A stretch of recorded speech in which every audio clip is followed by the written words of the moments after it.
Hello everyone. Foundation. Hello everyone. Welcome to your favorite channel. आज हम हमारे foundation के चैनल में क्या पढ़ेंगे? आज हम हमारे फाउंडेशन के चैनल में पढ़ेंगे जाइलम का पार्ट 2। पार्ट 1 में हम ऑलरेडी डिस्कस कर चुके हैं किस बारे में, the basic anatomy. So hello everyone, this is your favourite biology teacher doctor Shaneta Sharma. ऊपर आका है, नीचे आपका काका है। तो आज हम पढ़ेंगे क्या? Conduction of xylem. तो कंडक्शन इन जाइलम या फिर कंडक्शन ऑफ वाटर की जब आप बात करते हो, ट्रांसपोर्टेशन की ऑफ वाटर की बात करते हो, बेसिक एलिमेंट हम ऑलरेडी डिस्कस कर चुके हैं। आज मैं उस पर कोई डिस्कशन नहीं करूंगी। अगर आपने मेरा लास्ट वीडियो नहीं देखा है तो लिंक आपके नीचे डिस्क्रिप्शन बॉक्स में है, आप वहां पर से जा करके लास्ट वीडियो देख सकते हैं। तो हम ऑलरेडी ये चीज़ें डिस्कस कर चुके हैं, ठीक है। मैं इन चीज़ों को वापस रिपीट नहीं करूंगी। हम स्ट्रेट अवे आ जाएंगे कहाँ पर? वाटर कंडक्शन इन जाइलम, ठीक है। तो हमको इतना तो समझ में आ गया है कि जाइलम का काम क्या है? कंडक्शन ऑफ वाटर, ठीक है। तो आज मैं सबसे पहले आपको बेसिक समझाऊंगी कि होता क्या है। आपने वो एड देखा है ग्लूकॉन डी का आता है, जिसमें सूरज स्ट्रॉ लगा के एक बच्चे के सर से पूरा का पूरा जो वाटर है वो सक कर रहा है। सेम काम कर रहा है वो प्लांट्स के अंदर। खूब तेज जब धूप चमकती है, या फिर आप बोल रहे हो नॉर्मल भी डेज में जब बहुत गर्मी होती है, तो क्या होता है कि जो लीव्स है वहां से वाटर इवापोरेट होता है। पानी जो प्लांट के अंदर होता है वो सारा इवापोरेट होता है। कहाँ से होता है? थ्रू स्टोमेटा इवापोरेट होता है। वही हमारे सूरज जी स्ट्रॉ लगा करके वो पानी पूरा सक कर रहे होते हैं, ठीक है। अब पानी क्या हुआ? खाली होने लग गया। किसमें? प्लांट के अंदर। तो प्लांट क्या करेगा? रूट में से इस पानी को पुल करेगा, ठीक है, जिस वजह से जो रूट्स हैं वो वाटर को एब्जॉर्ब करेंगे। तो यही मैकेनिज्म है, बस यही सिंपल सी चीज है। किस वजह से हो रहा है भाई? ऊपर से ट्रांसपिरेशन हो रहा है, नीचे से रूट क्या कर रही है? पानी को पुल कर रही है। जैसे आप कुएं में से पानी निकालते हो, बाल्टी को खाली करते हो, बाल्टी खाली हो गई, पानी को वापस भरना है तो क्या करोगे? वापस से बाल्टी को कुएं में डालोगे, पानी खींचोगे। तो यही चीज हो रही है। ऊपर से अगर ट्रांसपिरेशन हो रहा है तो जो पूरी की पूरी पाइप है या फिर आप बोल रहे हो जाइलम है, उसके अंदर पानी की शॉर्टेज होती है। पानी की शॉर्टेज होगी तो नीचे क्या होगा? रूट में से वो पुल करेगा बाहर से पानी को अंदर की तरफ। इसको थोड़ा सा बुकिश लैंग्वेज में और बायोलॉजी की लैंग्वेज में समझ लेते हैं अच्छे से, ठीक है। तो क्या क्या चीजें हो रही है देखिए। सबसे पहले क्या हो रहा है? सन की वजह से, ये हमारा सन है, सन की वजह से जो वाटर है वो लीव्स में से ट्रांसपिरेशन के थ्रू उड़ रहा है वाटर वेपर्स के फॉर्म में। अब इस वजह से क्या होगा? जो चैनल्स होंगे जाइलम के, वहां से क्या होगा? वाटर आपका कम पड़ेगा और उस वजह से क्या होगा? नीचे से रूट पुल लगेगा। कैसे? चलो बहुत एक सिंपल से डायग्राम से मैं आपको समझाती हूँ, ठीक है। Excuse me. आपको लीफ याद होगा, ठीक है। मैंने आप लोगों को लीफ पढ़ाया था, आपको लीफ आई सपोज याद होगा, ठीक है। तो इसके अंदर हमने क्या पढ़ा था? ये आपका लीफ का लैमिना या फिर लीफ ब्लेड होता है, and this is your mid rib, ठीक है। क्या ये चीज समझ में आई? लीफ ब्लेड और मिड रिब आपको आई होप याद होगा, हमने ऑलरेडी पढ़ चुके हैं ये लास्ट लेक्चर में। अगर आपको क्रॉस सेक्शन ऑफ लीफ याद नहीं है तो उसका भी वीडियो मैं नीचे डिस्क्रिप्शन में आपको दे दूंगी। अब यहाँ पर हमको पता है जो ऊपर वाली लेयर होती है, इधर स्टोमेटा प्रेजेंट होता है, ठीक है। ठीक कर देते हैं भाई, डायग्राम भी बहुत जरूरी है, गार्ड सेल के बीच में कोई स्पेस नहीं होती।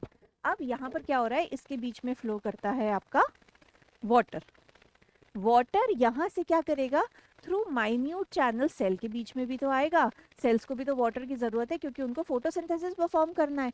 अब क्या हुआ कि यहाँ से वाटर का इवेपोरेशन हो रहा है, ठीक है। अगर यहाँ से वाटर का इवेपोरेशन होगा तो ये जो बीच का एरिया या फिर आपने बोला ये स्मॉल जो कैपिलरीज हैं, यहाँ पर वाटर की क्या होगी? शॉर्टेज हो जाएगी। यहाँ पर जब वाटर की शॉर्टेज होगी तो वाटर कहाँ से निकलेगा? वाटर इस मिड रिब से इन चैनल्स में आना स्टार्ट हो जाएगा। तो अल्टीमेटली क्या होगा? इस वाले एरिया में आप बोल रहे हो कि पानी की कमी हो जाएगी, ठीक है। इसको हम सेल के, आप बोल सकते हो, कंपोजिशन के हिसाब से समझते हैं, ठीक है, या फिर amount of substance inside a cell उस हिसाब से समझते हैं, ठीक है। तो हमने बोला एक सेल ये है, एक सेल ये है, this is full of water and this doesn't have any water, ठीक है। तो क्या होगा इस वजह से, यहाँ पर वाटर नहीं है और यहाँ पर बहुत सारा वाटर है। तो अगर अपन दोनों सेल का प्रेशर कंपेयर करें तो इस वाले सेल के अंदर प्रेशर ज़्यादा होगा क्योंकि ऑलरेडी पानी भरा हुआ है यहाँ पर, और यहाँ पर तो कोई पानी है ही नहीं, तो यहाँ पर प्रेशर क्या होगा, बिल्कुल ही कम होगा। सिमिलरली जब हम यहाँ बात कर रहे हैं इस मिड रिप की, तो इस मिड रिप के अंदर जब पानी एब्सेंट होगा तो उस वजह से क्या होगा, यहाँ पर एक नेगेटिव प्रेशर क्रिएट हो जाएगा। क्या होगा, नेगेटिव प्रेशर क्रिएट हो जाएगा। ठीक है, अगर ये नेगेटिव प्रेशर क्रिएट हो गया तो प्लांट क्या करेगा, इस प्रेशर को बैलेंस करने की कोशिश करेगा। ठीक है, जब प्लांट इस प्रेशर को बैलेंस करने की कोशिश करेगा तो वो क्या करेगा, भाई इसके नीचे तो स्टेम आ जाती है, यहाँ पर स्टेम है और स्टेम के अंदर क्या है, ये मिडरिप जा रही है और वहाँ पर कॉलम्स बन रहे हैं आपके जाइलम के। ठीक है, तो मतलब जाइलम की पाइप्स है जो कि पानी ऑलरेडी जिनके अंदर है, तो वो क्या करेंगे, ऊपर की तरफ पानी को सक करेंगे। जैसे जब आप एक ग्लास में से, स्ट्रॉ में से पानी पीते हो, तो जब ऊपर वाले पॉइंट से आप पानी सक करते हो, मतलब ऊपर पानी कम बढ़ रहा है, वहाँ पर एक नेगेटिव प्रेशर बन रहा है, तो क्या होता है, उस पर्टिकुलर पाइप में वाटर ऊपर की तरफ मूव करता है। अब इसको भी मैं बताऊंगी क्या बोलते हैं। ये कहलाएगा आपका ट्रांसपिरेशन। ठीक है, यहाँ पर नेगेटिव प्रेशर बनने की वजह से जो स्टेम का कॉलम है, यहाँ से पानी ऊपर की तरफ चढ़ेगा मिड रिब में। ठीक है, इसको आप बोलोगे क्योंकि ऊपर की तरफ चढ़ रहा है या पुल हो रहा है, this is known as transpirational pull. तो सबसे पहली चीज क्या होगी, first and foremost thing is transpirational pull. ठीक है, अब नेक्स्ट चीज क्या होगी, यहाँ पर आपने बोला ये वही मेरी लीफ है, इधर आपका लग रहा है ट्रांसपिरेशनल पुल। ठीक है, ट्रांसपिरेशन की वजह से उस पर्टिकुलर एरिया से पानी उड़ गया, पानी उड़ने की वजह से नीचे जो पानी था वो ऊपर की तरफ पुल हुआ, क्योंकि अब तो यहाँ पर जगह खाली हो गई तो उसको तो पानी से भरना पड़ेगा ना। तो अब स्टेम के अंदर क्या होगा, पानी ऊपर की तरफ चढ़ेगा। पानी कहाँ से आएगा, पानी आएगा हमारा रूट वाले पार्ट से। ठीक है, मैं ये एक सिंगल रूट बना रही हूँ, हम ऐसे कर देते हैं, ये आपका ग्राउंड है। ठीक है, ये मेरी एक सिंगल रूट में बना रही हूँ, बाकी का चैनल मैंने रूट का नहीं बनाया है। ठीक है, तो अब यहाँ से क्या होगा, पानी ऊपर की तरफ चढ़ेगा। अब रूट के अंदर पानी कहाँ से आएगा, रूट के अंदर अगर यहाँ से वाटर निकल गया तो हमको पता है रूट का काम तो पानी भी एब्जॉर्ब करना है और न्यूट्रिएंट्स भी एब्जॉर्ब करना है, मिनरल एब्जॉर्ब करना है। ठीक है, पानी को आप बोलते हो सॉल्वेंट, न्यूट्रिएंट्स या फिर मिनरल्स को आप बोलते हो सल्यूट।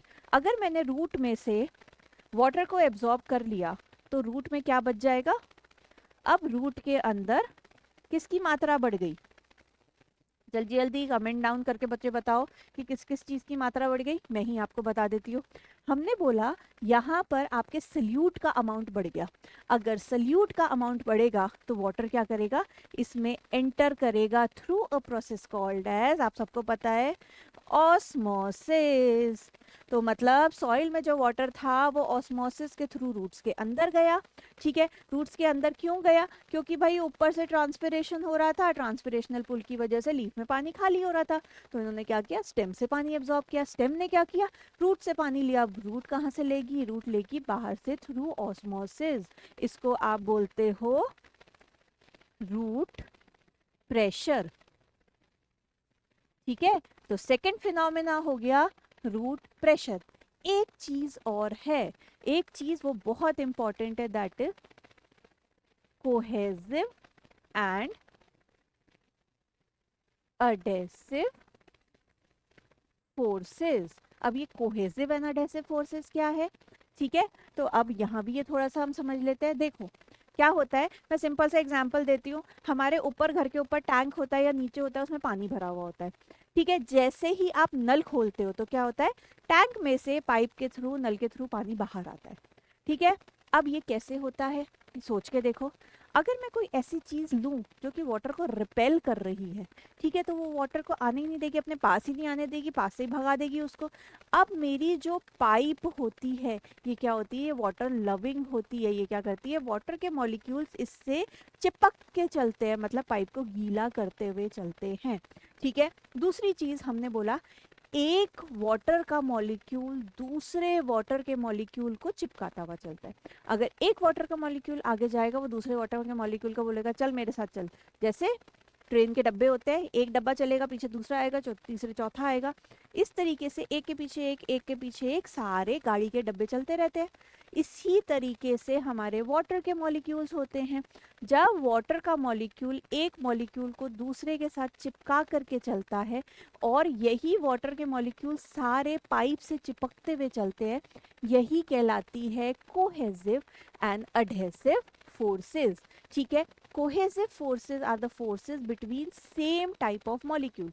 ठीक है, हम यहाँ पर बात करेंगे, these are the forces between same type of molecules. मतलब एक वाटर का मॉलिक्यूल दूसरे वाटर के मॉलिक्यूल खुद के साथ चिपकाते हुए चलता है। तो एक वाटर और दूसरे वाटर मॉलिक्यूल के बीच में जो फोर्स लगती है that is known as cohesive force. और जब ये वाटर मॉलिक्यूल अट्रैक्ट होता है किससे, एडजेसेंट अनदर मॉलिक्यूल से, या फिर आप बोल रहे हो टैंक में पाइप से, प्लांट के अंदर वाटर मॉलिक्यूल जाइलम से। समझ गए? तो ये कहलाती है आपकी अडेसिव फोर्स। मतलब यहाँ पर मैंने बोला ये है हम थोड़ा और इसको साइड में लिख देते हैं। ठीक है, ये है आपका जाइलम। ठीक है, यहाँ पर आपका रन कर रहा है वाटर मॉलिक्यूल बिल्कुल इसके साथ चिपक के। ये हो गया आपका वाटर मॉलिक्यूल। ठीक है, अगर जाइलम वाटर को रिपेल करेगा तो वाटर तो उस कैविटी में एंटर ही नहीं हो पाएगा। जब एंटर ही नहीं हो पाएगा तो वो फ्लो ही नहीं कर पाएगा। ठीक है, तो समझ रहे हो, दिस इज अडहेसिव फोर्स। तो 3 मैकेनिज्म है जिसके थ्रू वाटर मूव करता है। आओ एक बार एक डायग्राम से और हम समझते हैं। ठीक है, क्या हो गया, देखो ये आपको दे रखे हैं क्या, स्टोमेटा। स्टोमेटा के थ्रू वाटर का क्या हो रहा है, यहाँ पर हो रहा है वाटर लॉस या फिर ट्रांसपिरेशन। ट्रांसपिरेशन की वजह से लग रहा है ट्रांसपिरेशनल पुल, जो कि क्या कर रहा है, क्रिएट कर रहा है नेगेटिव प्रेशर इन द, ये क्या एरिया है, ये है आपका मिड रिब। इस मिड रिब के अंदर ट्रांसपिरेशन की वजह से नेगेटिव प्रेशर क्रिएट हो रहा है, ये स्पेस खाली हो रही है। तो इसने क्या किया, देखो स्टेम में से पानी को पुल किया। स्टेम में या फिर जाइलम के अंदर पानी कैसे फ्लो करेगा, because of the presence of which force, yes cohesive and adhesive force, presence of cohesive and adhesive forces। ठीक है, पहला हो गया ट्रांसपिरेशनल पुल, दूसरा हो गया कोहेसिव एंड एडहेसिव फोर्सेस, तीसरा क्या हो गया, अब देखो इस स्टेम ने क्या किया, पानी को कहां से पुल किया, रूट में से। ठीक है, ये क्या स्ट्रक्चर बना रखे हैं, these are root hair which increases the surface area for absorption of water and minerals। तो इस रूट ने क्या किया, देखो ये है आपका सॉइल, सॉइल में से पानी एब्जॉर्ब कर रहा है through the process of osmosis. ठीक है, यहाँ से पानी जा रहा है रूट में से, रूट से जा रहा है स्टेम में, स्टेम से जा रहा है मिडरिब में, यहाँ से जा रहा है कहाँ पर, इन द आउटर एनवायरनमेंट। और आपको पता है, बहुत हैरानी की बात होगी आपको सुन के, प्लांट जितना पानी एब्जॉर्ब करता है उसमें से 95% तो ट्रांसपिरेशन के फॉर्म में लॉस कर देता है। मतलब इतना ह्यूज अमाउंट ऑफ ट्रांसपिरेशनल पुल लग रहा है। तो 3 कारण है जिस वजह से ट्रांसपोर्टेशन ऑफ वाटर अकर्स। कौन कौन से, पहला हो गया ट्रांसपिरेशनल पुल, दूसरा हो गया रूट प्रेशर, एंड थर्ड हो गया कोहेसिव एंड अडेसिव फोर्सेस। ठीक है, तो आई होप आपको आज का मेरा वीडियो बहुत पसंद आया होगा. Do like and comment and don't forget to subscribe our channel and do write me in the description आपको दूसरा वीडियो कौन सा चाहिए. Thank you.